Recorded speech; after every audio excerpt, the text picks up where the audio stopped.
Amadou Diallo na nga def. sant yàlla bu baax di bëggee maa ngi lay siyaar.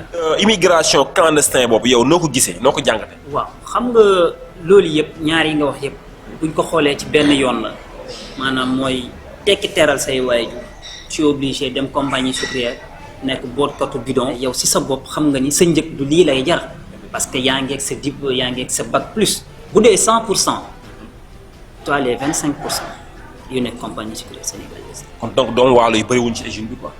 feccum liir bu neexee day jaatee ca mbagg Iba duñu pousser la jeunesse dem defi leneen. mbéjum kanam. borom ma koy fajal boppam. boo ma ci compter li Mame Diop réalisé 3% la à quand moi je te dis amul benn jeune boo xamante ni bi naan poste bii notable quartier bi moo ma ko jox gisuma ko ku am poste mairie rek yàlla dafa def nga jege woon Mame Diop moo tax nga am poste. mais abuli na taxaw ni ma benn jeune bi maa ko fa dugal.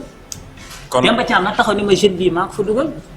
Gorka Diaw na taxaw ne jeune bii maa ko fa dugal ku dimbalewul nit nag ci alalu boppam doo dimbale nit ci alalu gouvernement ba as tuut bi ñu amoon maam farka nag jaar fa tëj ko mais pont bi tëj na mënatul dem di fa jaay fi nga doon fay 200 francs di ci gagné 800 francs léegi tu es obligé que tu payes 500 francs di ci gagné 600 abuli waaw mais moom léegi fan lay jaar léegi. il n'a jamais traversé le pont Serment je le dis à haute voix mais moom moo ëpp sens parce que moom fayul gasoil 200 la doon fay Jakarta mu yóbbu ko ba garage. léegi 300 wala 400 lay fay mu wërili ko pont bi mu yóbbu ko xam nga ni yow pont bi bu fekkee ñun liñ ñu waxoon mairie ba. bu fekkee rek maam lim ñu tegaloon plan mairie ba. moom mooy pont bi xam nga ni defaroo bu ñu 10% pont bi waaye.